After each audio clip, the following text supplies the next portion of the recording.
राकेश जी एकदम टकाटक फ्लैट है, अक्खा मुंबई यहाँ से दिखती है और अक्खा पार्ले में इतना सस्ता फ्लैट नहीं मिलेगा। देखो फर्नीचर भी आपका है, खूब यूज करो, टीवी देखो, फ्लैट देखो। देखिए मैं काम के सिलसिले में अक्सर पुणे में रहता हूँ, तो औरतों के लिए सोसाइटी सेफ है? 100% सेफ है। सीसीटीवी कैमरे भी हैं, 24 घंटे सिक्योरिटी भी है, और कोई प्रॉब्लम हो तो मैं भी तो हूँ ना।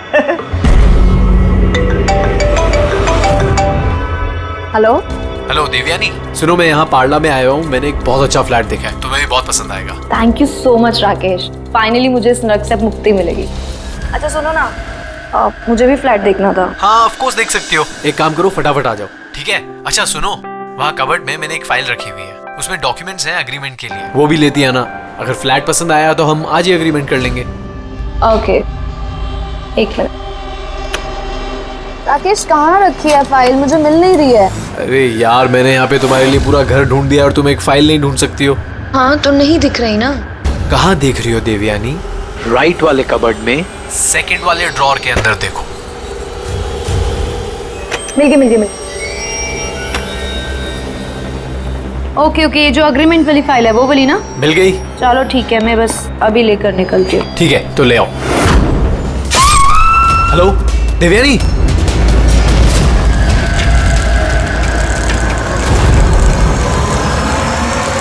एसीपी सर,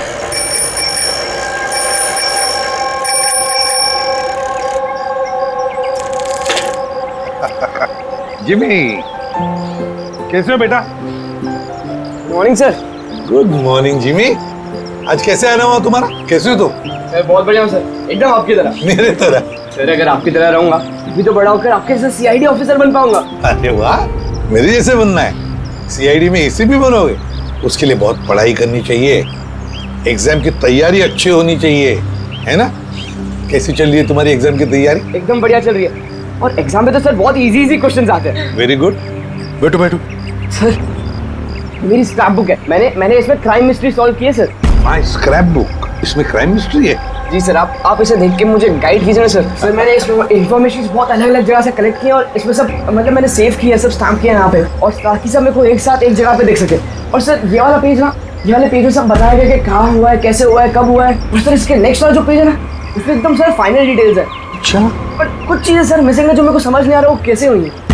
तो ये क्राइम इस बिल्डिंग अंडर कंस्ट्रक्शन में हुआ है। जुर्म तो बड़ा संगीन किया है जिसने भी ये किया है, और तुमने कमाल की मेहनत की है। लेकिन ये सब करने से पहले पढ़ाई अच्छी करनी चाहिए, एग्जाम में अव्वल नंबर पे आना चाहिए, और फिर देखना तुम एक अच्छे सीआईडी ऑफिसर बनोगे। तुम बड़े हो जाओगे ना, तो मैं तुम्हें गाइड करूंगा अच्छे सीआईडी ऑफिसर बनने के लिए। Thank you sir. अब ये सब जो है ना, इस मिस्ट्री को कब सॉल्व करोगे मालूम है? तुम्हारे एग्जाम खत्म होने के बाद, फिर हम दोनों बैठकर सॉल्व करेंगे इसे। चलो ठीक है sir, bye sir. Bye.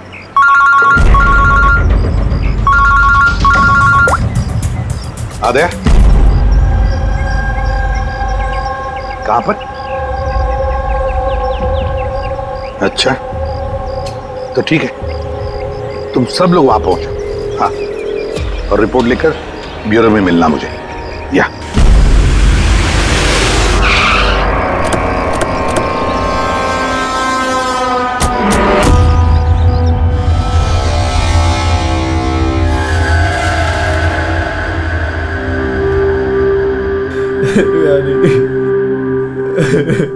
Control yourself Rakesh, Rakesh control yourself. Rakesh संभालो अपने आप को। राकेश एक मिनट प्लीज, अभी इन्वेस्टिगेशन चल रहा है, मैं बाहर आके बात करता हूँ। मैं बाहर बात करता हूँ आपसे, इनको बाहर लेके जाओ। एक मिनट में मिलता हूँ आपसे। चलो राकेश, ले जाइए। कंट्रोल योरसेल्फ, सब ठीक हो जाएगा।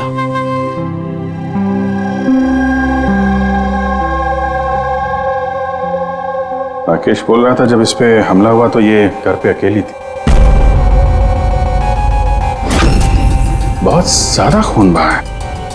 इसके गले पे जो 3 निशान हैं, उसको देखकर लगता है कि किसी ने धारदार हथियार से वार किया इसमें।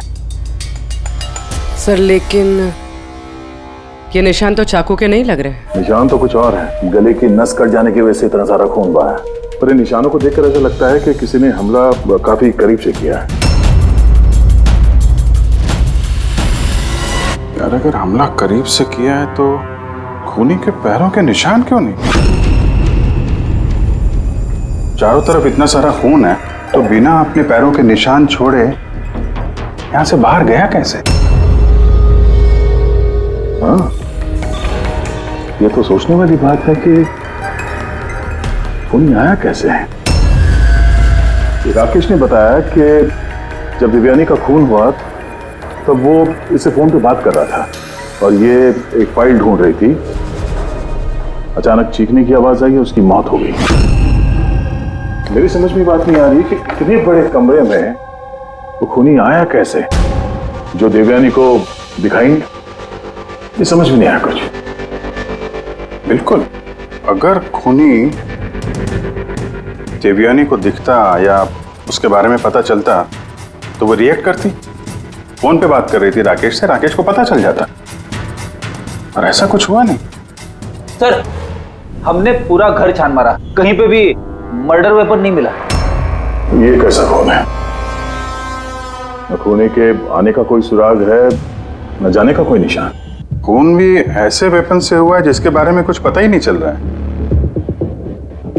खूनी तक पहुंचने के लिए ये तो पता चलना ही चाहिए भाई कि खून हुआ कैसे। सर, हो सकता है देवयानी पर खूनी ने पीछे से हमला किया हो और इससे पहले कि वो रिएक्ट कर पाती उसकी मौत हो गई।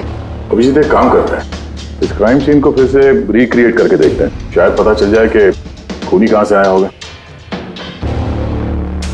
ठीक है, क्या तुम यहाँ पे देख लो, तब तक मैं सोसाइटी वालों से बात करता हूँ।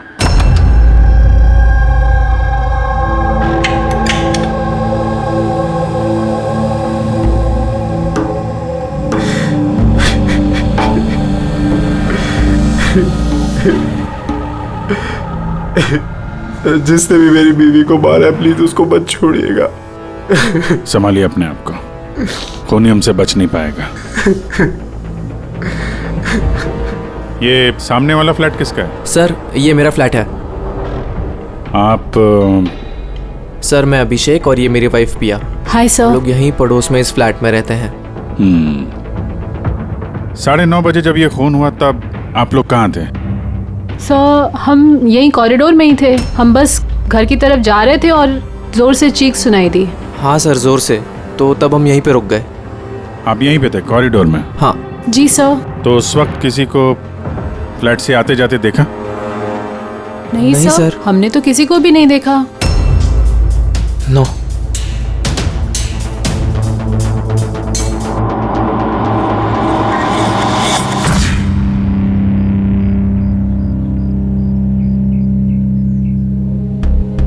सर, मैं आपको देख सकती हूँ।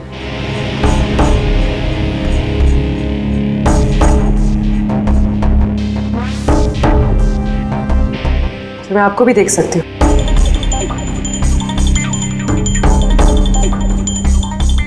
सर, खूनी कहीं से भी आता, देवयानी को दिखता जरूर। फिर ऐसे कैसे हो सकता है कि देवयानी ने खूनी को देखा ही नहीं?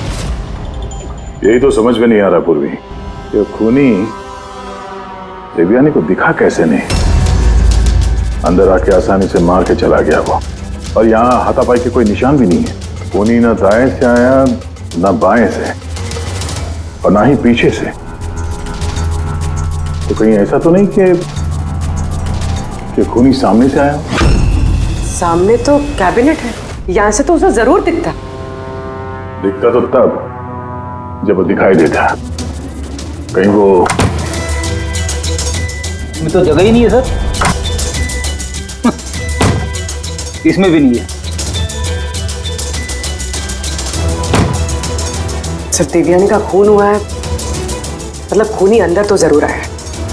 अब सवाल ये उठता है कि वो यहाँ पर छुपा कहाँ होगा। और तो और सर, खूनी अंदर आया कैसे होगा? ना खिड़कियां टूटी हुई है और ना ही कांच टूटे हुए और ना ही दरवाजे के साथ छेड़छाड़ की गई है।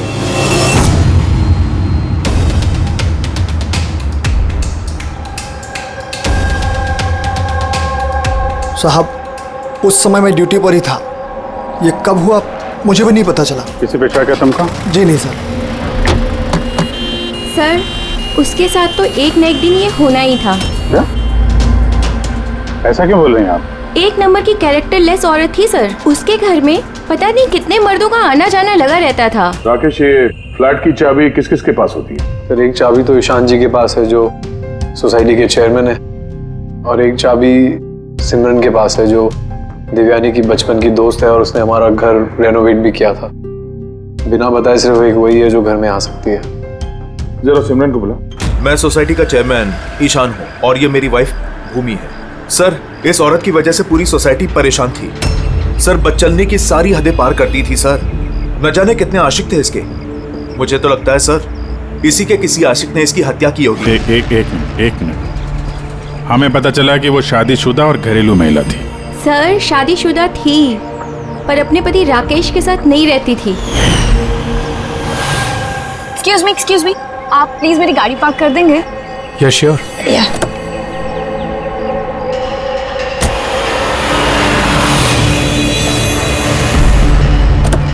अरे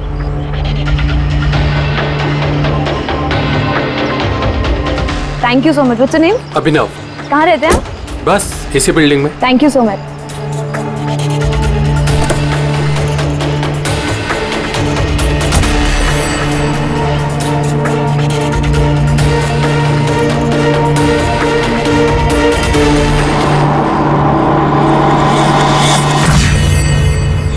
सोसाइटी के मर्दों से वो थोड़ी बहुत मदद क्या ले ली थी, तो आप लोग उसके कैरेक्टर पे उंगली उठाने लगे हैं?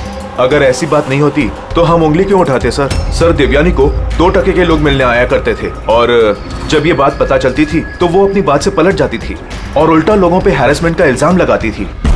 सर, सिमरन, इस घर की एक चाबी तुम्हारे पास रहती है? जी सर। सिर्फ चाबी मेरे पास है इसलिए आप मुझ पे शक कर। देवयानी मेरी बचपन की दोस्त, मैंने उसका खून नहीं किया।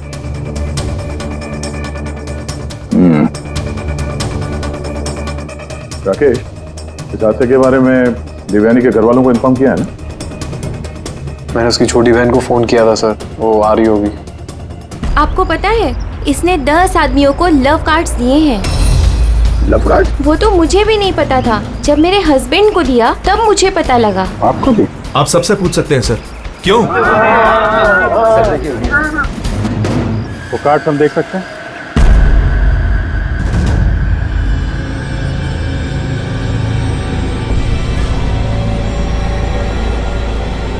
सर, मुझे इस सब के बारे में कुछ नहीं पता। मैं अपने काम की वजह से पूना में ही रहता हूँ और महीने में कोई 3-4 बार ही घर आने का मौका मिलता। इतना सब हो रहा था राकेश, और तुम कह रहे हो कि तुम्हें कुछ पता नहीं। ये कैसे हो सकता है? नहीं सर, मुझे सही में कुछ नहीं पता। लेकिन देवयानी कुछ दिनों से बहुत परेशान लग रही थी। एक्चुअली उसे इस रोजवुड सोसाइटी में रहना ही नहीं था। ऐसा क्यों? सर, उसे आस पड़ोस के लोग पसंद नहीं थे। कहती थी बहुत ही ज़्यादा अनफ्रेंडली और रूड है, और उसे इस घर की वाइब भी पसंद नहीं आ रही थी। इनफैक्ट उसके कहने पे आज सुबह ही मैंने एक नया फ्लैट बुक किया था। मुझे नहीं पता था कि मेरी पत्नी के कैरेक्टर पे लोग ऐसे उंगलियां उठा रहे हैं। आइए सर, ये रिया है, देवयानी की बहन। आइए बैठ।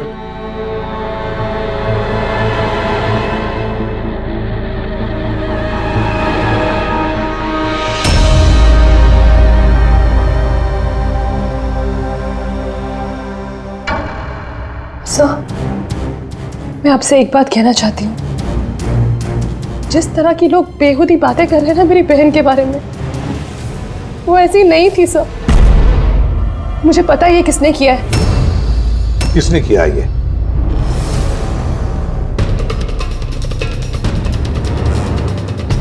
सर, एक्चुअली शादी के पहले दीदी का एक बॉयफ्रेंड था, नीलेश करके। दीदी की उससे सगाई भी हुई थी सर। ये सब उसी ने किया है सर। आपको ऐसा क्यों लगता है कि देवयानी का खून नीलेश ने किया है? Sir, he was a disgusting man. मारता था, पीटता था मेरी बहन को सर वो। सर, उसकी इसी बिहेवियर की वजह से हमने उसकी सगाई तोड़ दी। मुझसे सगाई तोड़ी तूने? मुझसे सगाई तोड़ी? हाँ, सगाई मुझसे, शादी किसी और से। क्यों? अपने बाप के कहने पे ना किसी और से शादी करने के बारे में सोचा ना तो मैं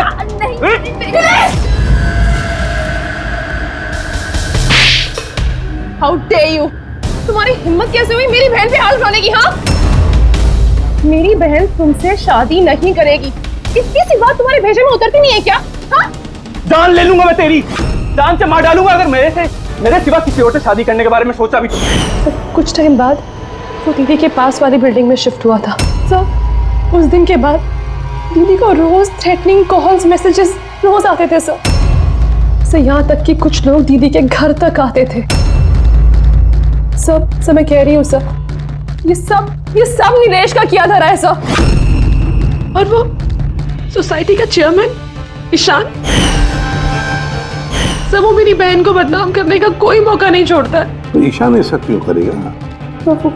वो इसलिए सर क्योंकि उसके इरादे दीदी के लिए अच्छे नहीं थे सर। वो उन्हें अकेला पाकर उनका फायदा उठाना चाह रहा था।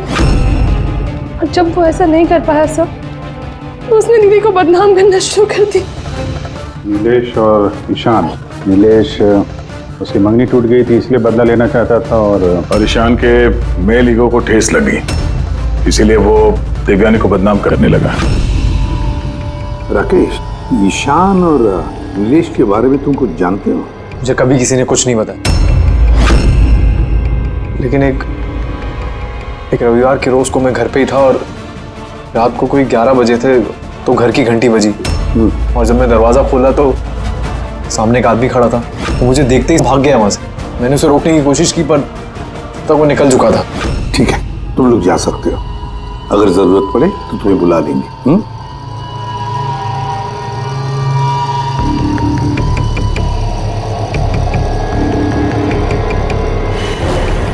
ईशान, नीलेश और वो आदमी जो रात को 11 बजे देवयानी के घर गया था, पता लगाना पड़ेगा इन तीनों के बारे में। हो सकता है खूनी इन तीनों में से ही कोई एक हो, पर जो भी हो, खून किया कैसे देवयानी का?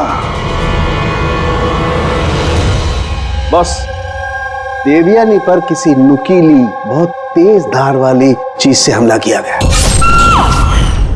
जो 3 घाव हुए हैं, एक ये गर्दन पर, इसकी वजह से इसकी नस कट गई, और ये जो 2 घाव हैं ये कंधे पर। कमाल की बात ये है बॉस कि ये तीनों जो घाव हैं वो एक दूसरे से समान दूरी पर है, एकदम सिमेट्रिकल।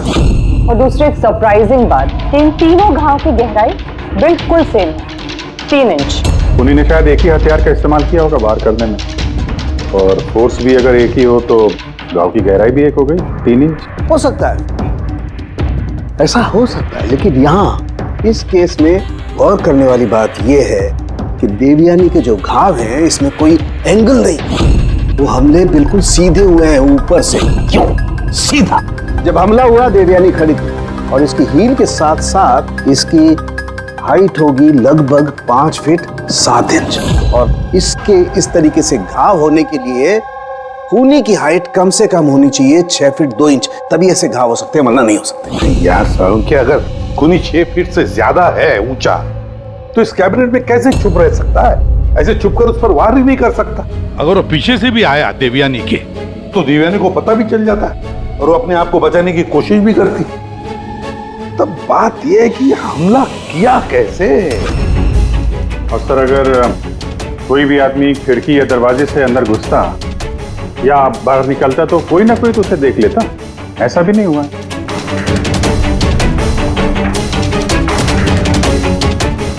ये खूनी देवयानी तक पहुंचा कैसे? और तो और देवयानी को भनक तक नहीं आएगी। और फिर ऐसा कौन सा हथियार इस्तेमाल किया इस खूनी ने जो इस तरह के घाव बनाए? कौन सा हथियार? पता नहीं क्यों ऐसा लग रहा है कि कुछ तो है जो हमें दिख नहीं रहा है। वहां पर वो खूनी कहां से आया हमें मालूम नहीं। क्राइम सीन पर मर्डर वेपन नहीं मिला। ऐसा लगता है कि वो जो कैबिनेट है सर, उसमें देवयानी की मौत का राज छुपा है। एक बार फिर चल के देखते हैं सर, शायद कोई सुराग मिल जाए वहां से। बिल्कुल सही कह रहे हो उदय। फिर एक काम करो, रोजवुड सोसाइटी में जाकर उस सोसाइटी में जितने भी लोग हैं जो 6 फीट से ज्यादा हाइट के हैं, उन सब की लिस्ट लेकर आओ। और तो और ये भी पता लगाओ कि देवयानी के घर में रात को 11 बजे कौन आया था जो राकेश को देखकर भाग गया। देवयानी के सारे फोन रिकॉर्ड चेक करो। लैंडलाइन के रिकॉर्ड्स भी और मोबाइल फोन के रिकॉर्ड्स भी। और हम इस ईशान और नीलेश से बात करते हैं।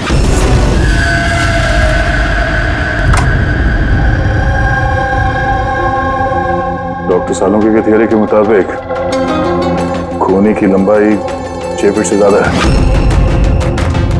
सर, इस खबर में फिट कैसे होगा? अभी वही सोच रहा हूँ।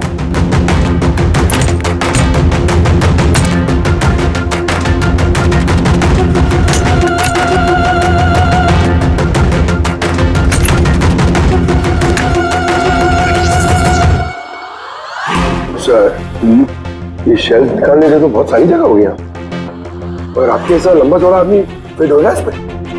वो भी देख लेते हैं।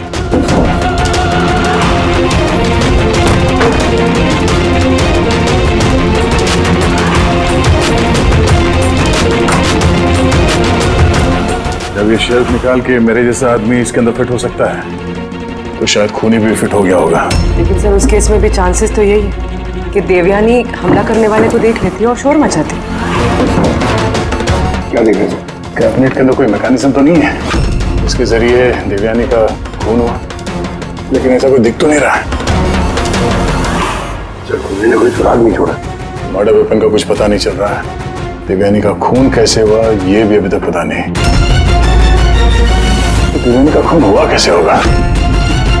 एक काम करो, इस कैबिनेट के अंदर जितने भी उंगलियों के निशान हैं सब उठा लो।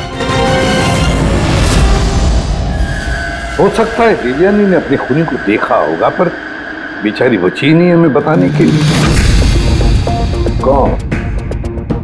कौन हो सकता है खूनी, और फिर उसने मारा कैसे देवयानी को? कैसे मारा होगा? खूनी है तो बहुत शातिर सा।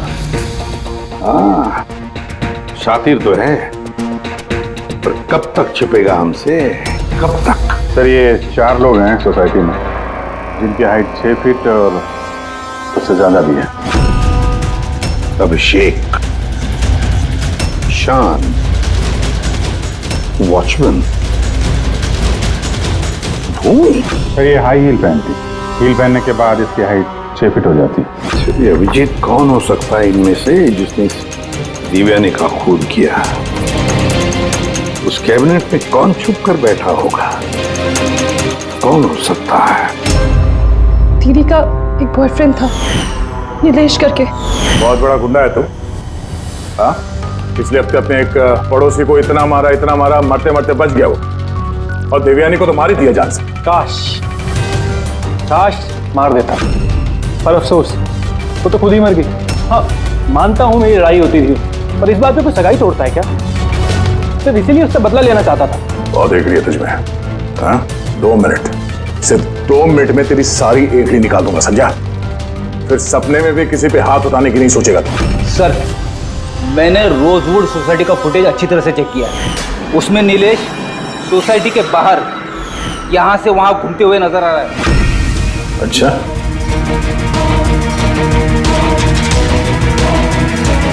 क्या करने जाता था वहाँ पे? मैं सर उससे मिलने गया था, मिलने की कोशिश कर रहा था, लेकिन मैं उससे मिल नहीं पाया था। बुधवार सुबह 9:30 बजे जब देवयानी का खून हुआ, कहाँ थे तुम?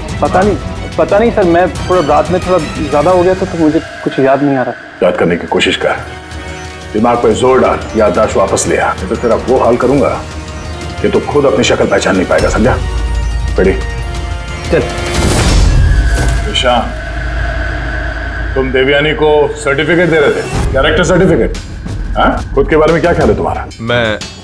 मैं कुछ समझा नहीं सर। हम सब कुछ समझ गए।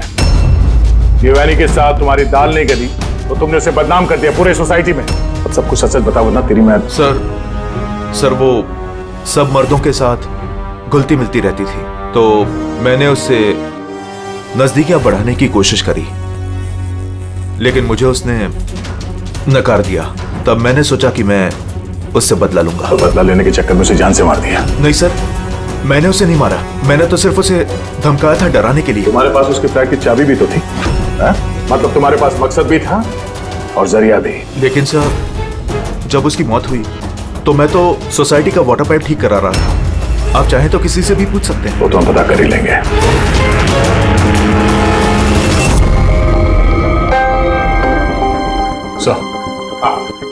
सर ये ईशान और नीलेश, इन दोनों में से कोई भी खूनी हो सकता है। दोनों के पास वजह तो थी खून करने की, पर कोई ठोस सबूत हाथ नहीं लगा।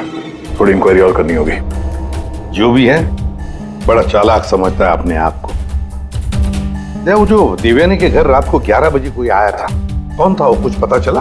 हाँ सर, उसका नाम सुनील है, बाहर ही बैठा है। सर, देवयानी से मेरी बात एक डेटिंग साइट पे हुई थी सर। डेटिंग साइट पे? Yes sir. फिर हमारी बात मेल पे भी होती थी सर। और देवयानी ने मुझे घर मिलने के लिए बुलाया था और मैं मिलने के लिए गया भी था सर। और उसके पति को देखे घबरा गया मैं सर। घर के बारे में वहाँ से भाग गया सर।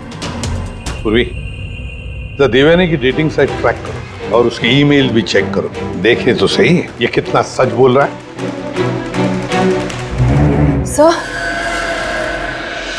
सर, देवयानी दीदी के फोन पर कोई जीवन नाम का आदमी फोन कर रहा है, बार बार उल्टी सीधी बातें कर रहा है। सब प्लीज देख लीजिए। जीवन? नंबर क्या है इसका?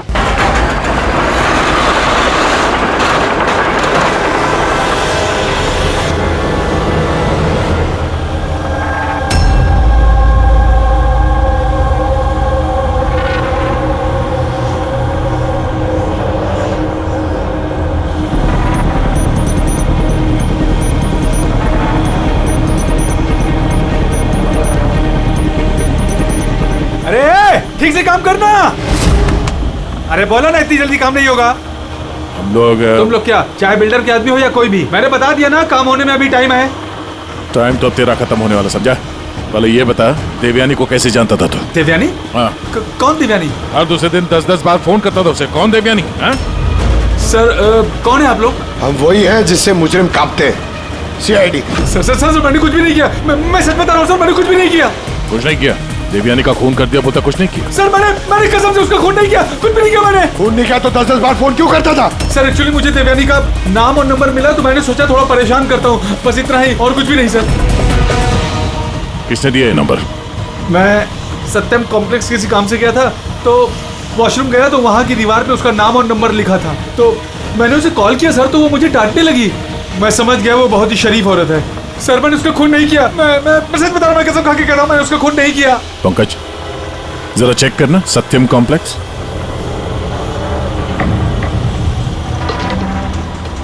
सर, ये तो कमर्शियल बिल्डिंग है, बहुत सारे ऑफिसेज हैं यहाँ।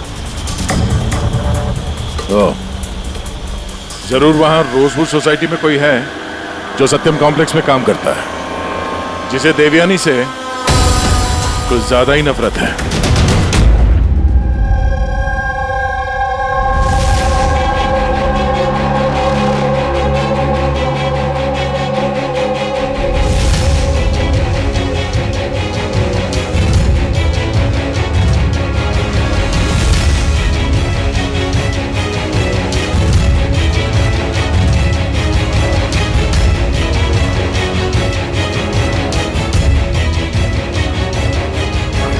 जिमी,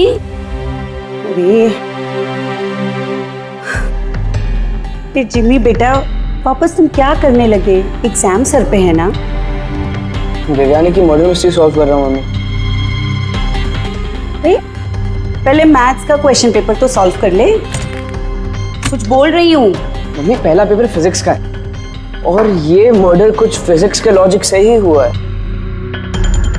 तुम और तुम्हारी ये लॉजिक ना, इनसे मैं परेशान हो गई हूँ। अब यही लॉजिक जाके तुम अपने ACP सर को समझाओगे और फिर वो फोन करके मुझसे तुम्हारी शिकायत करेंगे। मम्मी, जब ACP सर मेरी कंप्लेन करे ना, तो उनके सामने ऐसे ही मुझे थोड़ा बहुत डांट देना, ठीक है? CID ऑफिसर बनने की बात करता है पर अपनी माँ को झूठ बोलने की ट्रेनिंग दे रहा है ना? अब मैं ही जाके ACP सर से तेरी शिकायत करती हूँ। रुक। मम्मी, मुझे पता है कि आप सर से मेरी शिकायत नहीं करोगे। अच्छा? क्योंकि आप तो वर्ल्ड की बेस्ट मॉम हो, है ना मॉम? अरे छोड़, है ना? अरे जिमी छोड़। आप नहीं शिकायत करोगे नहीं करोगे ना? हाँ, रुक बताती हूँ। अरे मम्मी, आप भी रुक जाओ। आप नहीं करोगे मम्मी?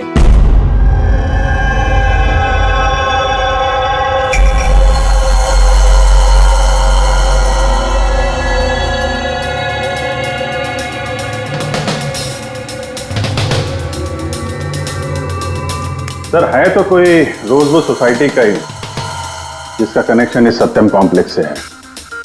सर मैंने देवयानी और सुनील के बीच सारे मेल्स चेक किए। एक बड़ी चौंकाने वाली बात पता चली। कौन सी बात? सर देवयानी ने जब भी मेल किया है उसने अपना आईपी एड्रेस रीरूट कर दिया है। रीरूट? ताकि किस कंप्यूटर से मैसेज भेजा गया है किसी को पता ही ना चले। और सर एक बार ये देवयानी अपना आईपी एड्रेस बदलना भूल गई। चौंकाने वाली बात क्या है? सर बात यह है कि वो एड्रेस भी देवयानी का नहीं है। किसका है? देवयानी की पड़ोसी पिया। और ये मेरी वाइफ पिया। Hi sir. हम लोग यहीं पड़ोस में इस फ्लैट में रहते हैं। पिया ने डेटिंग साइट पे देवयानी की प्रोफाइल बनाई और सुनील को भी मैसेज यही भेज रही थी। सर सत्यम कॉम्प्लेक्स में रोजवुड सोसाइटी की भूमि काम करती है। देवयानी की पड़ोसन भूमि और पिया। अब देवयानी की मौत के पीछे सच्चाई क्या है ये तो भूमि और पिया ही बताएगी। एसीपी सर, एसीपी सर, अरे एसीपी सर मैंने ढूंढ निकाला। क्या ढूंढ निकाला? यही कि देवयानी की मौत कैसे हुई थी। देवयानी की मौत कैसे हुई थी? ड्रोन से हुई थी देवयानी की मौत। ड्रोन से? हाँ सर। सर ये देखो सर, मुझे लगता है वो ड्रोन ना ये खिड़की से अंदर आया था और वो ड्रोन पे नाइफ लगा हुआ था और किलर ने ड्रोन को रिमोट से कंट्रोल किया होगा और उसी से देवयानी को मारा होगा। जिमी, अगर ड्रोन से मारा होता देवयानी को तो ड्रोन आते वक्त उसकी आवाज भी तो सुनती देवयानी और उसके ड्रोन की आवाज सुनकर वो अपने आप को बचा लेती है क्या नहीं? हाँ सर, ये तो मैंने सोचा ही नहीं। हाँ। पर सर ऐसा हो सकता है कि वो ना स्पाइडरमैन की तरह ऊपर चिपक के बैठा होगा, तभी देवयानी उसे नहीं देख पाई और जब वो आई तब उन्हें मार दिया।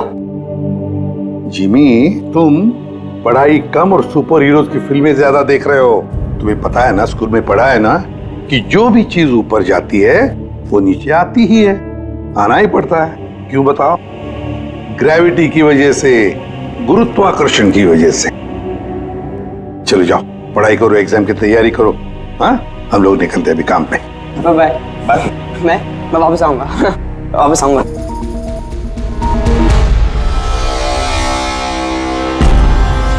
कुछ बता ही नहीं रहा। बता दे। चलिए चलिए।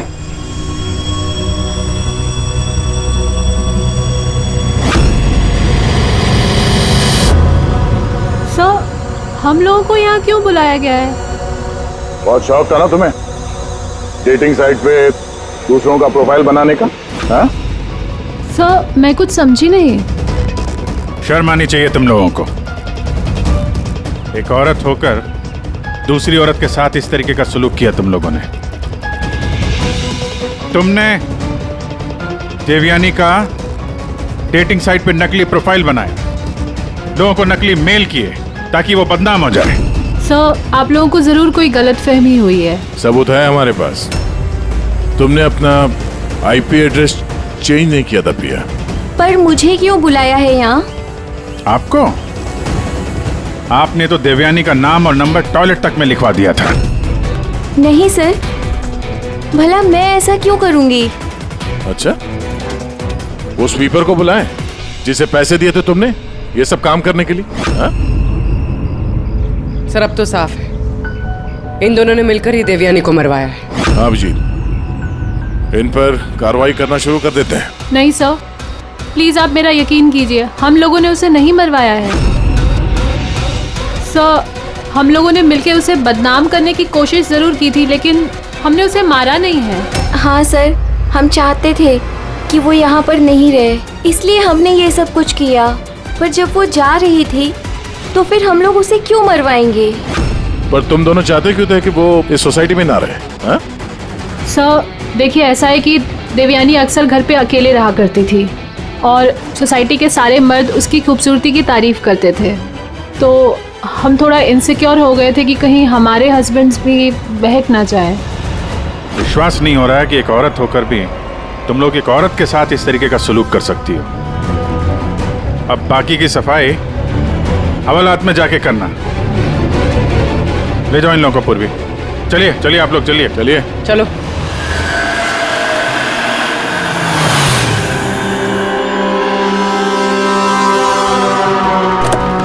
हाँ सर, क्या पता चला? मैंने उस कबर्ड को अच्छी तरह से चेक किया, मुझे उस कवर्ड में देवयानी और राकेश की उंगलियों के निशान के अलावा किसी की उंगलियों के निशान नहीं मिले। और ये उंगलियों के निशान भी सिर्फ नॉब पर थे, दरवाजे की नॉब पर, और कहीं नहीं थे। मतलब कैबिनेट के अंदर कोई बैठा नहीं था? नहीं, इसका तो कोई सबूत मिला नहीं। अब ये केस तो सुलझने के बजाय उलझता ही चला जा रहा है। अगर खूनी कैबिनेट में नहीं था तो फिर कहाँ था? ये खून हुआ तो हुआ कैसे? खिड़की से आया, ना दरवाजे से आया, और ना ही कबर्ड के अंदर था। तो खूनी आया तो आया कहां से? और खूनी नहीं आया तो खून हुआ कैसे? खून हुआ कैसे?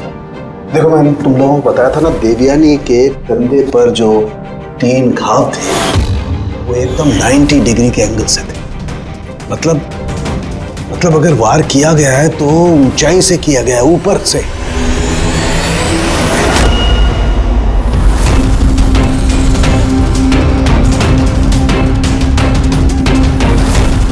ऊपर से नीचे।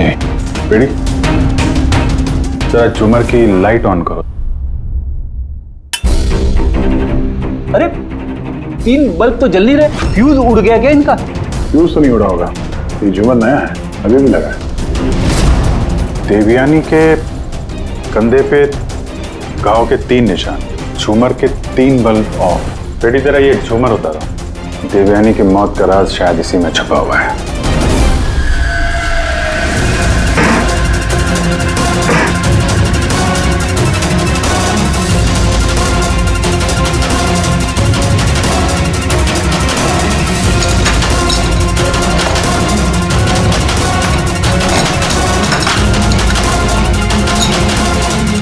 कैमरा यहाँ क्या कर रहा है? ये वो हथियार है जिससे खून हुआ। खून लगाओ इस पे। ये दूसरा, और ये फोल्डेबल तार से जुड़ा भी हुआ है। इसकी मदद से ये तीर की गति से नीचे आए, देवयानी का मर्डर किया और वापस ऊपर जाके बल्ब की जगह पे जाके फिट हो गए। सर, इसमें सेंसर्स भी हैं। ऐसा लगता है कि वाईफाई के जरिए किसी रिमोट या ऐप से चलाया जा रहा होगा ये। कोई तो इस कैमरे के जरिए देवयानी पे नजर रखे हुए था, उसकी हर हरकत पे। और जैसे ही देवयानी यहाँ इस कमरे में आई, कमर के नीचे, उसने अपने ऐप के जरिए इस हथियार को नीचे छोड़ दिया। ये आके सीधा देवयानी को लगा, उसकी मौत हो गई। तभी तो खूनी हमें ना आते दिखा ना जाते दिखेगा कैसे, जब खूनी यहाँ था ही नहीं।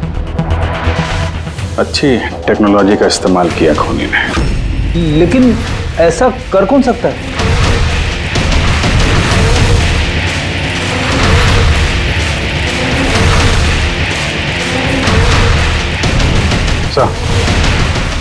सर, खूनी का पता चल गया है।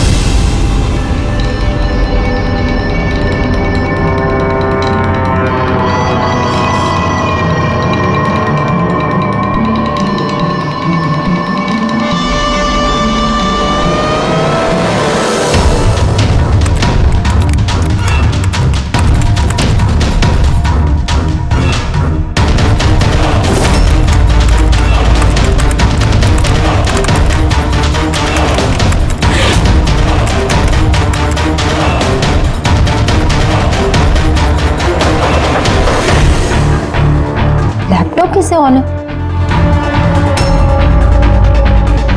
Side note?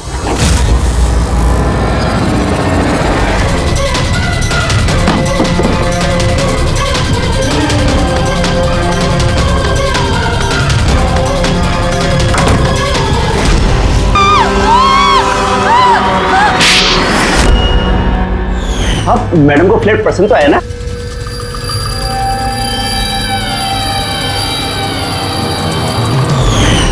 जैसे ही हमने शैंडिलियर पर लगा मैकेनिज्म देखा, हमें पता चल गया कि इस सब के पीछे सिमरन तुम ही हो, क्योंकि तुम्ही ने दिव्यानी के घर का रिनोवेशन किया था कुछ दिन पहले।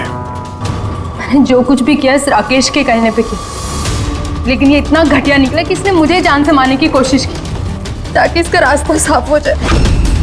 और इसका साथ दिया क्यों तुमने? देवयानी मेरी दोस्त जरूर थी, लेकिन मैं उससे बचपन से ही बहुत नफरत करती थी, क्योंकि उसकी अच्छाई के कारण हर कोई उससे ज़्यादा अप्रिशिएट करता था। मुझे बहुत जलन होती थी और इस राकेश ने इसने मुझे उकसाया और उसे मारने का प्लान बनाया, जिसमें मैं शामिल नहीं थी, लेकिन हाँ, इसका साथ जरूर दिया। सेंटर वाले कबर्ड में सेकंड वाले ड्रॉर के अंदर दे। तुमने उसे जानबूझकर फाइल लाने के लिए कहा। जैसे वो झूमर के नीचे आई, तुमने अपना ऐप के जरिए उसका खून कर दिया। और क्या करता सर मैं? ऐसी औरत के साथ जिंदगी भर रहता, जिसके न जाने कितने उसका कैरेक्टर ठीक नहीं था। शादी के बाद भी उसके दर्जनों अफेयर। मैं उसे छोड़ना चाहता था, पर फैमिली की प्रेशर की वजह से वो भी नहीं कर पा रहा था। ऐसे कैसे वो मेरी जिंदगी बर्बाद कर सकती थी और उसको कोई सजा नहीं मिलती। सर मुझे उससे छुटकारा चाहिए था, इसलिए मैंने उसकी मौत को अपना रास्ता बना लिया और सिमरन की बचपन की जलन को उसका जरिया। सिर्फ शक के बिना पर तुमने अपनी पत्नी की जान ली। सर शक नहीं था, मुझे यकीन था। सिर्फ एक दो लोग नहीं, पूरी सोसाइटी के लोग उसकी हरकतों के बारे में बात करते थे। और मैंने खुद ने, जब मैं घर पे होता था तो रात के वक्त पता नहीं कैसे कैसे मर्द उसको ढूंढते हुए वहां पे आ जाते थे। ऐसी औरत के साथ कोई कैसे जी सकता है सर? ये क्या कर दिया तुमने राकेश? अपनी सीधी सादी पत्नी देवयानी पर शक करके उसकी जान ले ली। अपनी हंसी खेलती जिंदगी को बर्बाद कर लिया तुमने। अब तुम दोनों जेल की सलाखों के पीछे सड़ते बैठना। कानून तुम्हें कड़ी से कड़ी सजा देगा।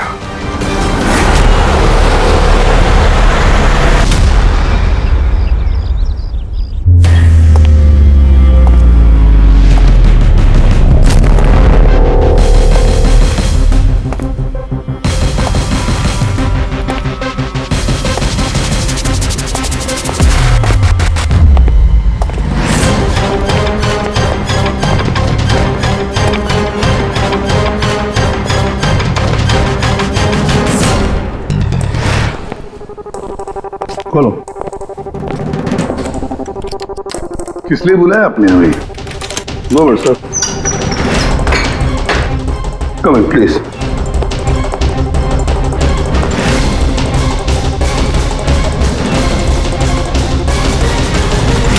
ये क्या?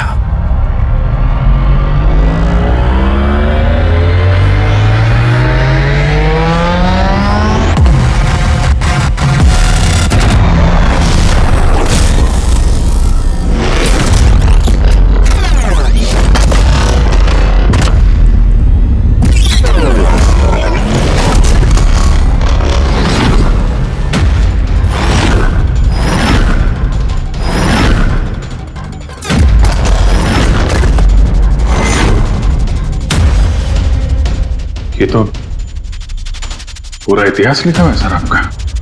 आपने सीआईडी कब ज्वाइन की, कितने मुजरिमों को पकड़ा और मेरा और दया का नाम भी है। किसने किया ये? कौन सा मुजरिम था इस सेल में? क्रैकेटो को कल ही जेल से रिहा किया गया है। उसके जाने के बाद मेरी निगाह इस दीवार को पड़ी। क्रैकेटो? जी हाँ, क्रैकेटो। 10 साल पहले उसे खून के जुर्म में गिरफ्तार किया था मैंने।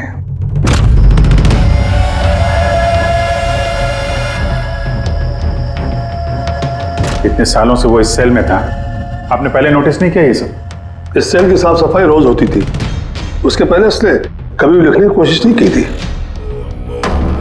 मतलब ये सब उसने कल किया है सर, यहां से रिहा होने से पहले?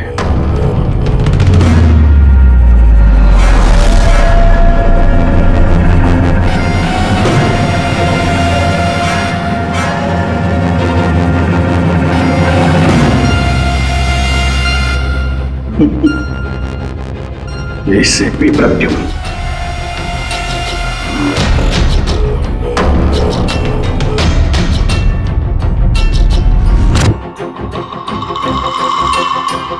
अभिजीत, लगता है ये क्रैकेटो मुझे वार्निंग दे रहा है, चैलेंज कर रहा है। वार्निंग? जी हाँ जनता, वार्निंग। अपनी जिंदगी के 10 साल उसने इस जेल में मेरी वजह से काटे हैं। अब शायद बदला लेना चाहता है मुझसे। सर, हमें इसे नजरअंदाज नहीं करना चाहिए सर।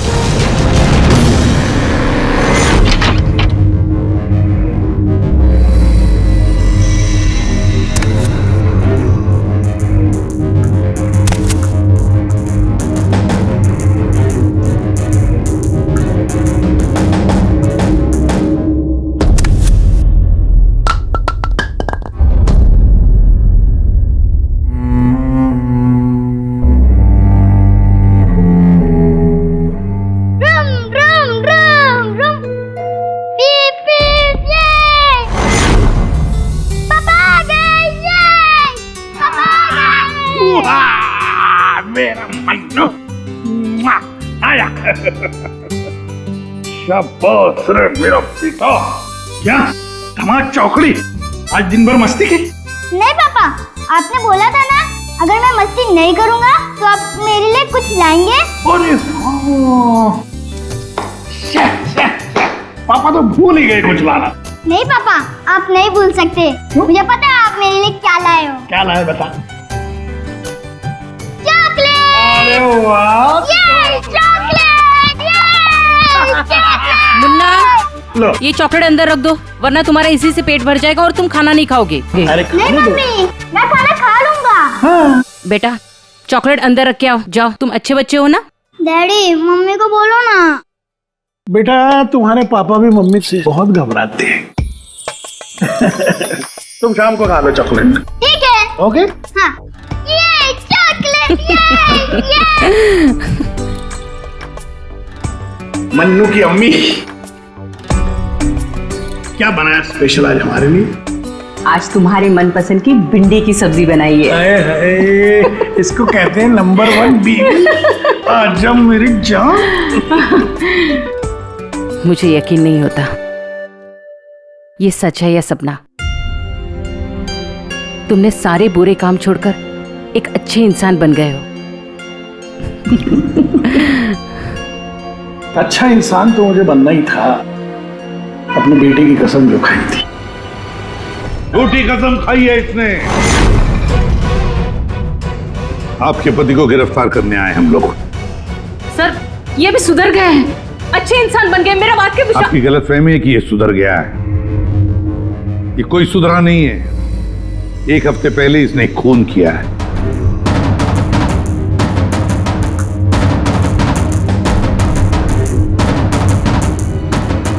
क्या ये सही है?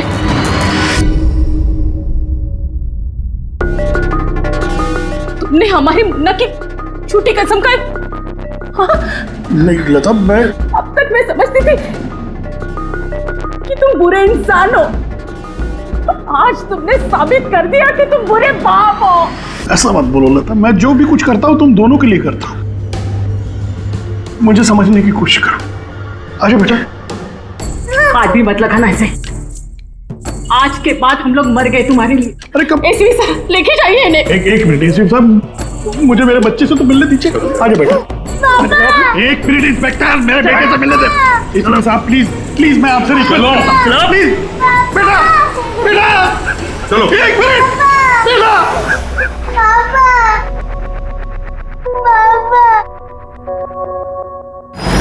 इतनी नफरत कर बैठी तुम मुझसे लता। कानून की सजा ने उतनी तकलीफ नहीं दी जितनी तुम्हारी दी हुई सजा से मिली है। पहले मन्नू को जहर दिया तुमने, फिर खुद भी जहर खा लिया। तुम्हारी वजह से हमारा जीना मुश्किल हो गया है। लोगों के ताने सुन सुनकर हम थक चुके हैं। हमारे बच्चे का भविष्य मुझे अंधेरे में नजर आ रहा है। आत्महत्या के अलावा हमारे पास कोई चारा नहीं है। हो सके तो आगे अपने आप को बदलने की कोशिश करना। उम्मीद करती हूँ हमारी मौत तुम्हारे जिंदगी की सबसे बड़ी सजा हो।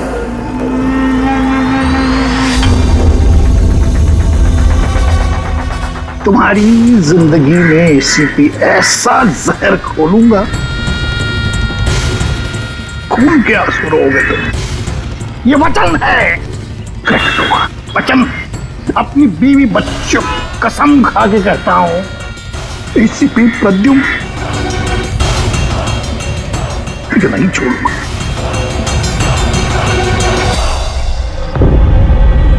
क्या हुआ था यहाँ पे एग्जैक्टली? सर हम लोग जा रहे थे कि अचानक एक ट्रक ने ओवरटेक किया और उसमें से ये लाश गिरी।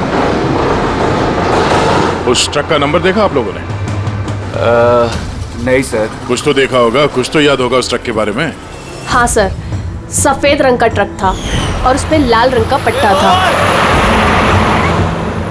पीछे पीले रंग की टारपोलिंग लगी हुई थी।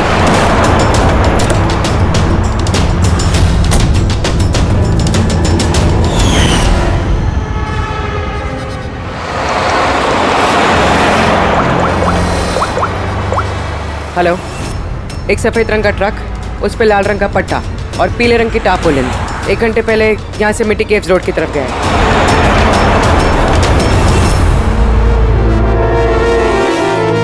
माथे के बीचों बीच गोली मारी है। लगता है खून इसके काफी नजदीक खड़ा होगा। कोई आइडेंटिफिकेशन? नहीं सर, और वॉलेट भी नहीं है। एक मिनट, ये क्या है? शर्ट खोलो,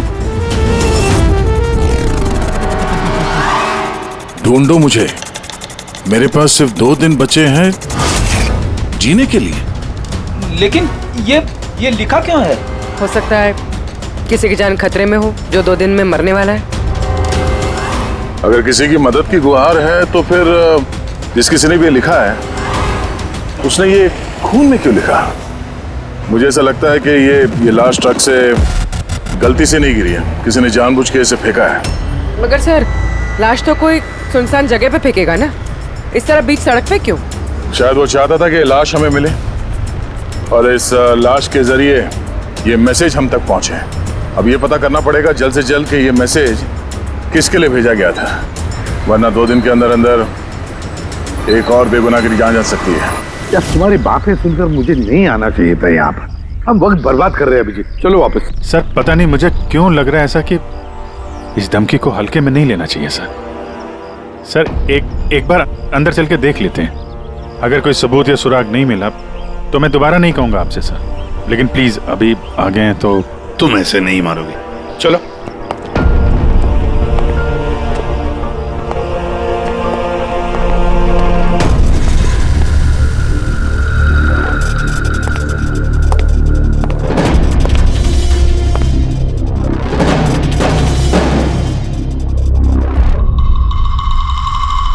मैंने कहा था ना अभिजीत, यहाँ पर कोई भी नहीं है और इस घर की हालत देखकर लगता है यहाँ पता नहीं कितने सालों से यहाँ कोई आया ही नहीं होगा। सही कहा है एसीपी।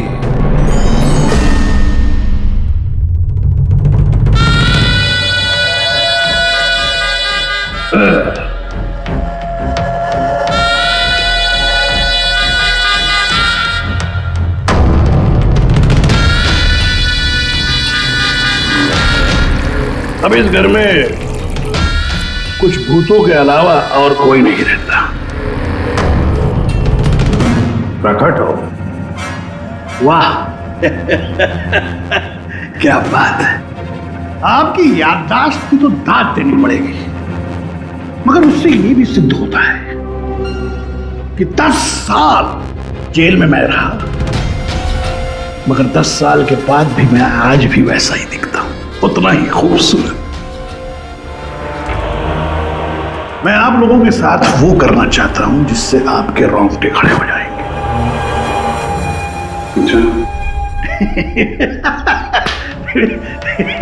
मैं मजाक कर रहा था। मैं आपको मेरा ये घर दिखाना चाहता हूं। ये मेरा घर,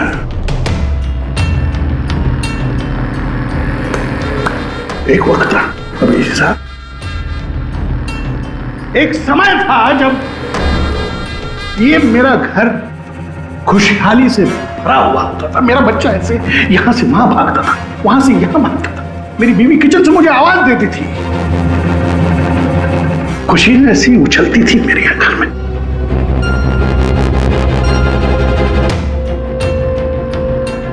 मगर एक दिन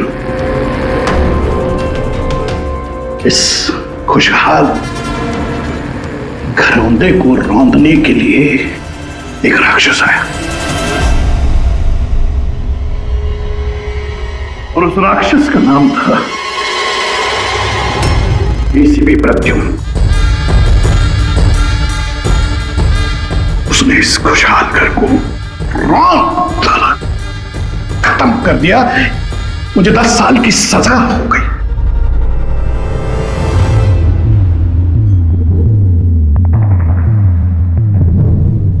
बस अभी इस घर पे ये वीरानियां, ये सन्नाटा, ये कुछ ये मकड़ी के जाले और कुछ पुरानी यादें।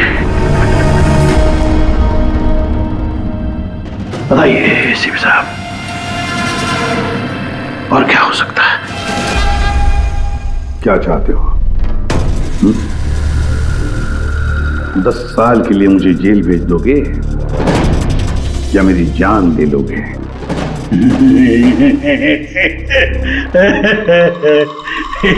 एसीपी साहब, ऐसा मैं कुछ नहीं कर सकता। जरा मेरी तरफ देखिए। अभिजीत साहब, आप देखिए, मैं ऐसा इंसान दिखता हूं आपको जो किसी से बदला ले सके? एक बच्चा भला शेर का क्या बिगाड़ सकता है? बताइए। सीधा मुद्दे पे आओ। जेल की दीवारों पे वो सब तुमने क्यों लिखा था? अभिजीत साहब, मैं एक ऐसा आदमी हूं जो हिसाब में बड़ा पक्का है। अभिजीत साहब, अगर मैं आपसे 100 रुपया लूं ना अभी, तो 10 साल बाद भी ब्याज समेत आपको वापस करूंगा।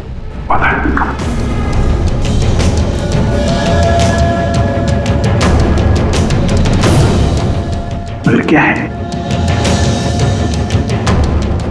अपने एसीपी प्रद्युम्न साहब ने भी 10 साल पहले मुझे कुछ उधार दिया था। बस उसी उधार का बदला चुकाना है, वही उधार चुकाना है, और कुछ नहीं। बताइए क्या करें?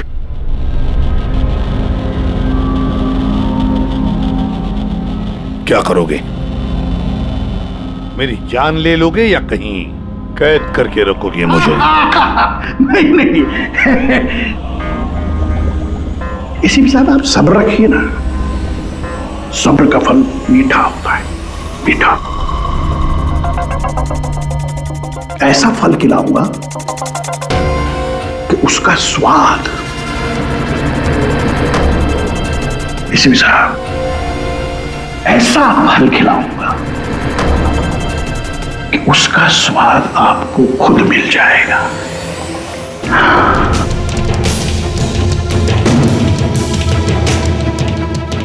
प्रकाश,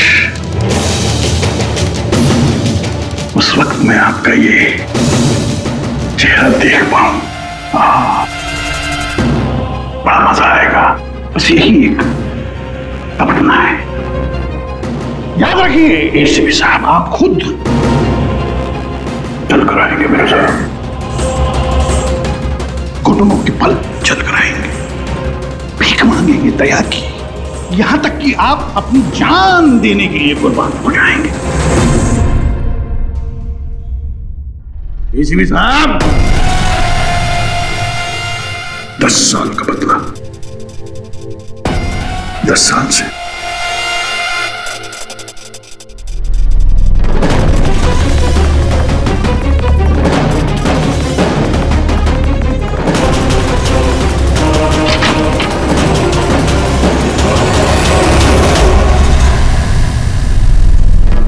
ऐसे नहीं मानेगा सर, इसको ब्यूरो लेके चलते हैं।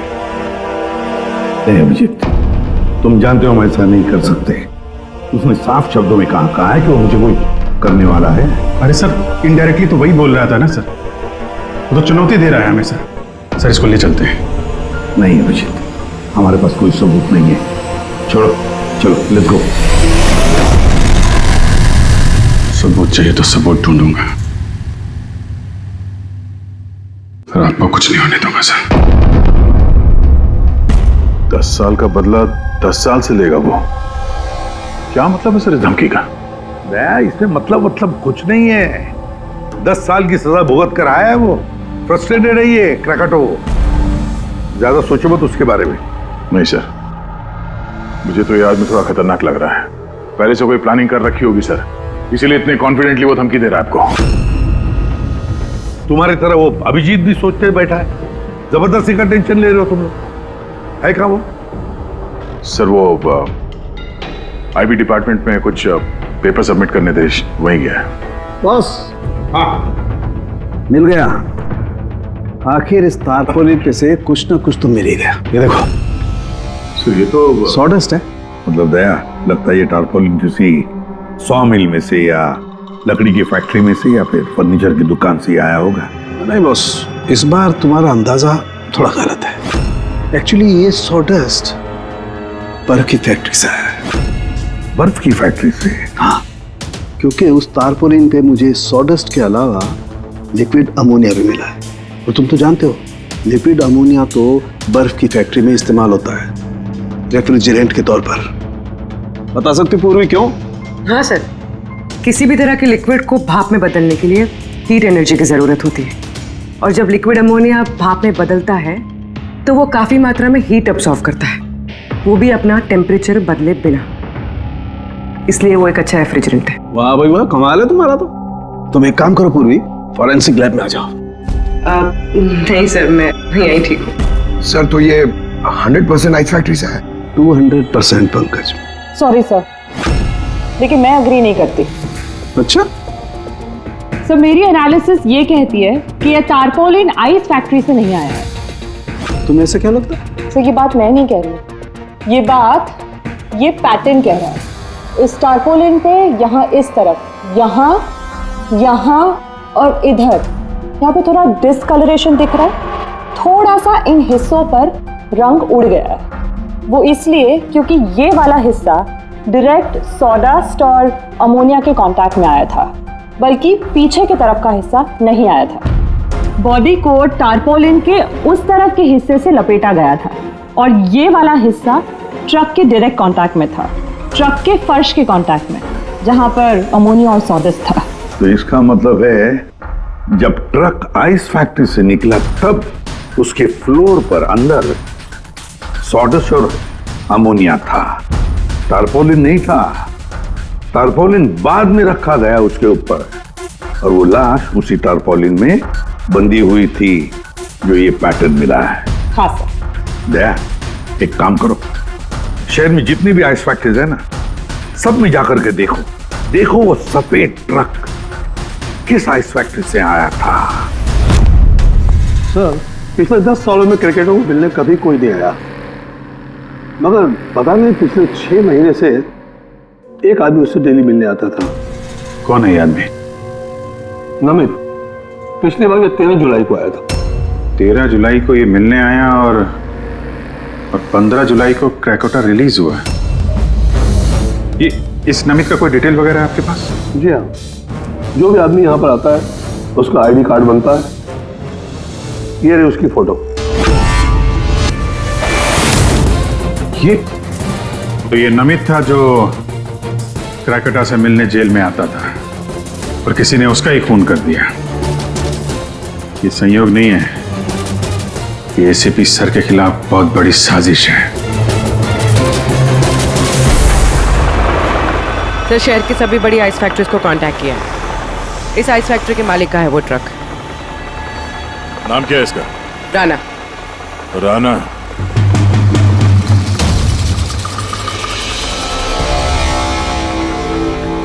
काफी घबराया हुआ लग रहा है। हाँ सर, लाश के बारे में मैंने बता दिया था। सर कसम खा के कहता हूँ सर, ये ट्रक जरूर मेरा है, मगर उस लाश के बारे में मैं कुछ भी नहीं जानता हूँ सर।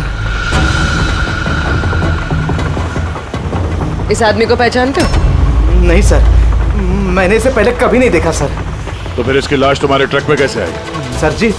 सर जी 1 हफ्ते पहले मेरे बीवी के चचेरे भाई मनीष को ट्रक मैंने दिया था सर। उसे कुछ काम था सर। मैं फोन करके पूछता हूँ सर। नहीं, उसे फोन करके बताने की कोई जरूरत नहीं, उससे हम पर्सनली बात कर लेंगे। जरा उसका घर का एड्रेस देना। अब सर अब ये क्या बताओ सर, 2 दिन पहले ही वो नए घर में शिफ्ट हुआ है। अब सर जी मैं बीबी को पूछता हूँ सर फोन करके।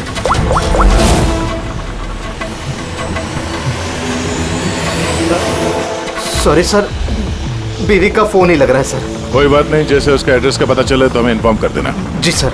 और हाँ, मनीष को कुछ भी बताने की गलती मत करना, समझा?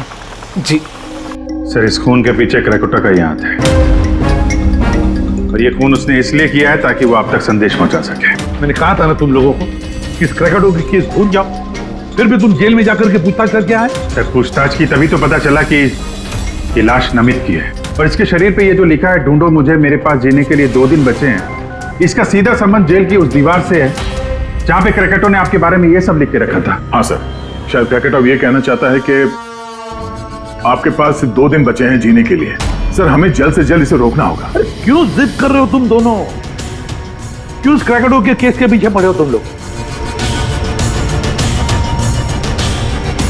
भूल गए सीआईडी में आते हो क्या शपथ ली कि अपनी जान की चिंता मैं नहीं करूंगा, मैं आम आदमी की जान बचाऊंगा। सर जब तक जिंदा रहेंगे तब तक बचाएंगे, लेकिन उसके लिए जिंदा रहना भी तो है। आप समझ क्यों नहीं रहे सर? आपकी जिंदगी को खतरा है सर। अभिजीत, आज तक सैकड़ों मुजरिमों को गिरफ्तार किया मैंने, न जाने कितने मुजरिम मेरे हाथों मारे गए। तो इसका मतलब ये नहीं कि हर एक की फाइल खोलकर हम देखें कि कौन मेरी जान के पीछे पड़ा। हमारे पास और भी काम है। मेरी जान की चिंता छोड़ो और ये पता लगाओ इस नमित का खून किसने किया है। हाँ सर, नमित के खून का कोई ना कोई कनेक्शन है क्रैकेटॉ की धमकी के साथ। उसने इस आदमी को ट्रक से फेंका आपको संदेश देने के लिए, या फिर को आया। ठीक है, कनेक्शन है, हो सकता है कोई कनेक्शन है, लेकिन इसका मतलब ये नहीं कि कोई ठोस सबूत मिला है हमें। सर मिल जाएगा सर ढूंढेंगे तो ठोस सबूत भी मिल जाएगा। तो फिर अभिजीत, जब ठोस सबूत मिल जाएगा ना, पक्का सबूत, तब हम अमल करेंगे इस पर, फिलहाल नहीं। सबूत मिलेगा सर, जरूर मिलेगा, और नमित के केस में ही मिलेगा। Hello, okay, thank you so much. Sir, उस आइस फैक्ट्री के मालिक का फोन था, उसने मनीष का एड्रेस दिया। वो मुंबई से 200 किलोमीटर दूर खलिसपुर में रहता है। तो ठीक है, जाओ तुम लोग इस खलिसपुर और पता लगाओ इस नमित का क्या संबंध था उस मनीष के साथ। जी सर, पता करते हैं। ये भी पता करते हैं ये क्रैकेटो आईसीपी साहब के खिलाफ क्या खिचड़ी पका रहा है। रेडी? पंकज, पता लगाओ उस ट्रक का जिसमें से नमित की लाश को फेंका गया था।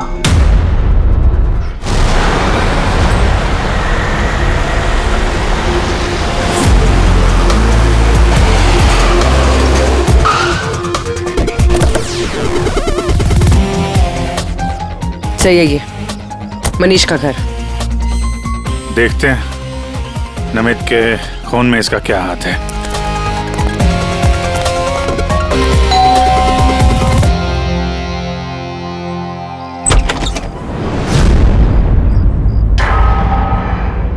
मनीष है घर में, हम लोग सीआईडी से। कौन है स्मिता? वो ये लोग।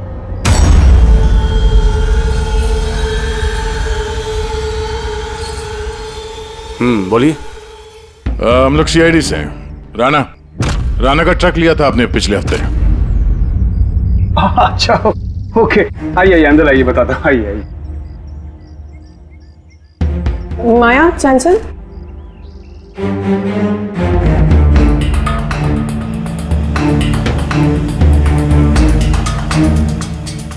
तो बताओ। हाँ सर, वो दरअसल 2 दिन पहले ट्रक चोरी हो गया था। चोरी? हाँ, वो हाँ डर और शर्म के बारे में मैंने राणा भाई को बताया नहीं और उसी को ढूंढने में लगा हूँ सर। एफआईआर लिखवाया? हाँ सर, लिखवाई मैंने, और मैंने एक काम भी किया। ये जो मोबाइल पे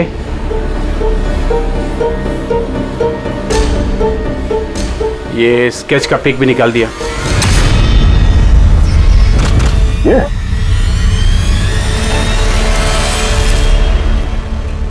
नमित इसने चुराया ट्रक? हाँ, इसने चुराया सर। तुम जानते हो उसे? नहीं, बिल्कुल नहीं। तो ये नमित ट्रक चुराने के लिए यहाँ पे आया, ऐसी क्या खास बात थी इस ट्रक में? सर वही तो मेरी समझ में नहीं आ रहा सर, क्या खास बात थी? ट्रक के साथ कुछ और भी चुराया उसने? हाँ? हमारी हालत देखिए सर, क्या चुरा सकता है इस घर से?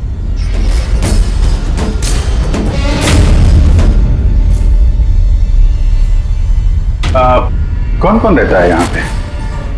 जी, मेरी बीवी है सर, स्मिता, 2 बेटियां हैं, हम 4 लोग रहते हैं, ये माया और चंचल। बस? हाँ बस, हाँ, और तो भी रहता नहीं सर। ठीक है, अगर कोई जरूरी बात याद आ जाए तो हमें इन्फॉर्म करना। ओके? जी बिल्कुल। बस, घर में कुछ अजीब बात देखी? मनीष झूठ बोल रहा है। झूठ? झूठ किस बारे में सर? उसने अंदर बोला था ना कि घर में 4 लोग रहते हैं, जबकि यहाँ पे एक बच्चा भी रहता है। ये देख रहे हो, लाल टी शर्ट और ये जीन किसी लड़के का कपड़ा है। और अंदर एक छोटे लड़के का जूता भी देखा मैंने। पर उसने झूठ क्यों कहा हमसे? वो लड़का मनीष का बेटा है या फिर कोई और? जरूर कुछ तो है जो मनीष हमसे छुपा रहा है। और इस बात का नमित की मौत से कोई ना कोई संबंध जरूर है। एक minute sir. Excuse me. Yes, आप बता सकती हैं इस घर में कितने लोग रहते हैं?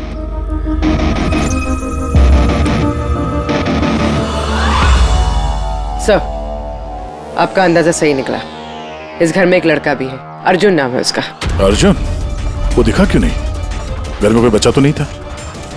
और ये मनीष, इसने हमसे इस बच्चे के बारे में छुपाया क्यों?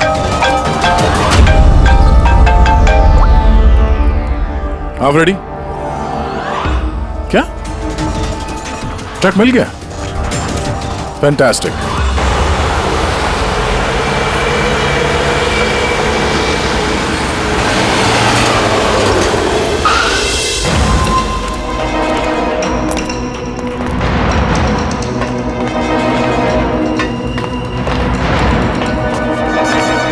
माय गॉड, तो और लाशें।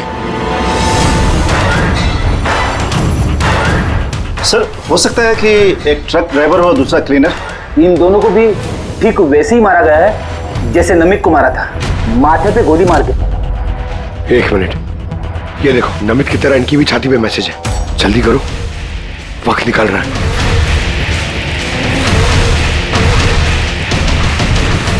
ये देखो, इसकी छाती पे भी खून से लिखा हुआ है। प्लीज बचा लो मुझे। सर, ये मैसेजेस का मतलब क्या है और ये किसके लिए? ये मत पूछिए कि मैं कौन हूँ। जो कुछ मैं पूछ रहा हूँ उसका जवाब दीजिए जल्दी जल्दी। हाँ, इसी में आपकी भलाई है। भलाई छोड़िए पहले। आप हैं कौन? मुझे खुद नहीं अच्छा, मैं कौन हूँ। जी मैं पहुंच रहा हूँ। ठीक है। पूछ के अनजान बने हुए मिस्टर शेखर।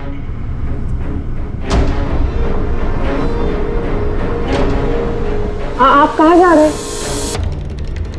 फिर रोका मुझे। सॉरी।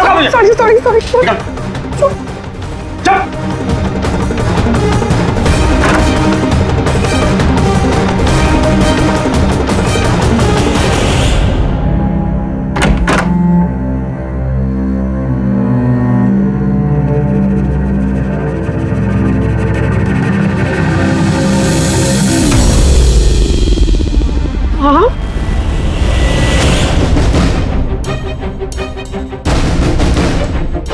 आप यहाँ क्या कर रहे हो?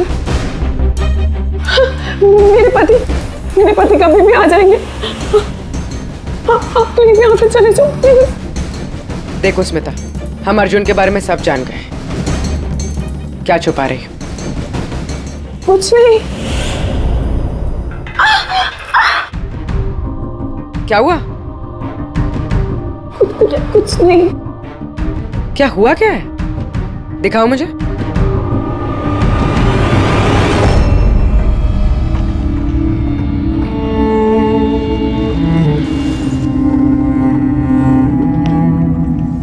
पति ने मारा है? नहीं, वो जानबूझकर ऐसा नहीं, मेरी गलती थी। तो अच्छा हुआ कि मैं पर्स भूल गया था इसलिए वापस आ गया। मतलब वो जो फोन आया था मुझे पुलिस स्टेशन से, वो सब नकली था। मुझे बाहर भेजने का सब प्लान था तुम्हारा। बेटा वो क्या रहा है यहाँ पर? पत्नी पे हाथ उठाता है? शर्म नहीं आती? काहे की शर्म? मेरी बीवी है, मैं कुछ भी करूँ। और तुम सीआईडी वाले अपने हद में रहो। हमारे घरेलू मामले में दखल अंदाजी मत करो। औरत हो, औरत की तरह रहो। ए, औरत हूं ना, इसलिए आप वो सबक सिखाऊंगी जो एक औरत ही तुझ जैसे बदतमीज आदमी को सिखा सकती है। अच्छा, मारने का शौक है ना? मार मार मेरे सामने। डर गया? उठा हाथ, मार। ओ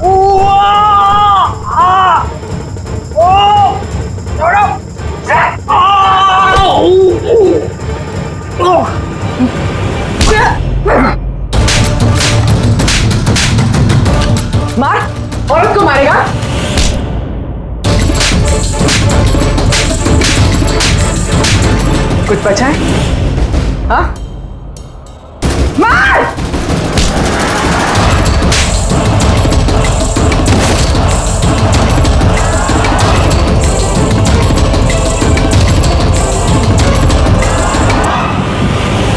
सर अपनी बीवी पे हाथ उठाता है, औरत को कमजोर समझता है ये। उसे तो कानून सबक सिखाएगा। अब ये बता, अर्जुन उसके बारे में क्या छुपा रहा था? हा? सुना ने क्या पूछा? सर मैं बताती हूँ इनको मत मारो। अर्जुन मेरी बहन का बेटा है। पहले झूठ क्यों बोला था? कहाँ है अर्जुन? दरअसल नमित ने ट्रक के साथ साथ अर्जुन का भी किडनैप कर लिया। अर्जुन! अर्जुन! अर्जुन! खाना खा लो अर्जुन। क्या खाना खा रहे हो? अर्जुन अर्जुन चिल्ला रही हो। शैतान बच्चे यहीं खेलता होगा। छोड़ो, चलो हम खाना खाएंगे। चलो आ जाओ। अरे ट्रक! अरे तुम लोगों के सामने अर्जुन को किडनैप किया गया और तुम लोगों ने पुलिस को बताया तक नहीं? मनीष वैसे भी अर्जुन को हमारी जिंदगी में नहीं चाहते थे, इसलिए तो उन्होंने सिर्फ ट्रक के चोरी होने की रिपोर्ट लिखाई, अर्जुन की नहीं। शर्म आनी चाहिए तुम्हें। छोटे बच्चे की जिंदगी की परवाह नहीं, ट्रक की पड़ी है तुम्हें। सवाल यह है कि नमित ने बच्चे को किडनैप किया क्यों? ऐसा तो वजह नहीं हो सकती। हाँ? ये जो अर्जुन है ये तुम्हारे पास क्यों रहता है? अपने माँ बाप के साथ क्यों नहीं रहता है? मेरी बहन प्रिया वो उसकी माँ है, उसने कुछ समय पहले उसको छोड़ दिया क्योंकि वो अकेले उसकी परवरिश नहीं कर सकती। अकेले क्यों? प्रिया का पति कहाँ है? वो एक मुजरिम था। अर्जुन के पैदा होने के कुछ समय पहले ही उसकी मौत हो गई। कौन था वो? ये तो जानती होगी ना। नाम क्या था उसका? नकुल। नकुल? हाँ, उसके पिताजी खुद पुलिस वाले थे। उन्होंने अपने हाथों से अपने बेटे को गोली मार दी।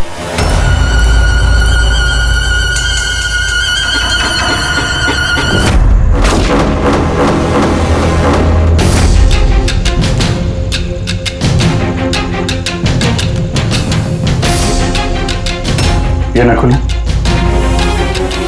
हाँ, ये नकुल। आप सब कैसे जानते हैं उसको? मतलब अर्जुन एसीपी सर का पोता है?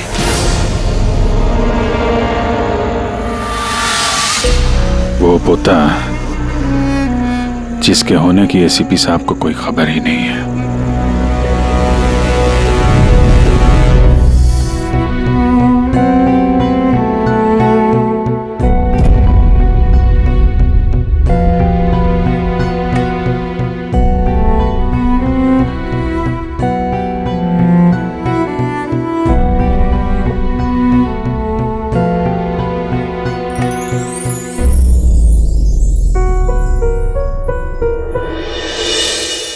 ये मेरा पोता है अर्जुन। बिल्कुल सही पहचाना ऐसे पे, सही पहचाना। यही है तुम्हारा पोता।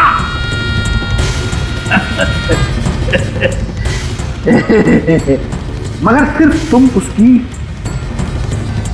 तस्वीर से प्यार कर पाओगे और कुछ नहीं कर पाओगे।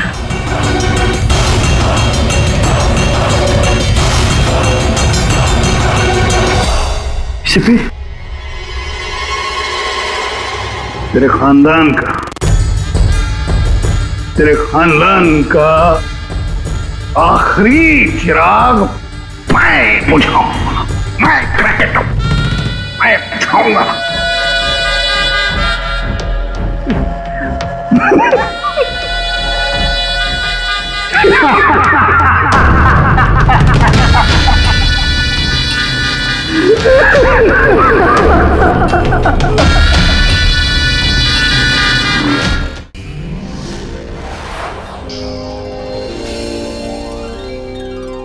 CID के और भी मजेदार और सस्पेंस से जुड़े एपिसोड्स को देखने के लिए हमारे चैनल को सब्सक्राइब करें और बेल आइकॉन दबाना ना भूलें।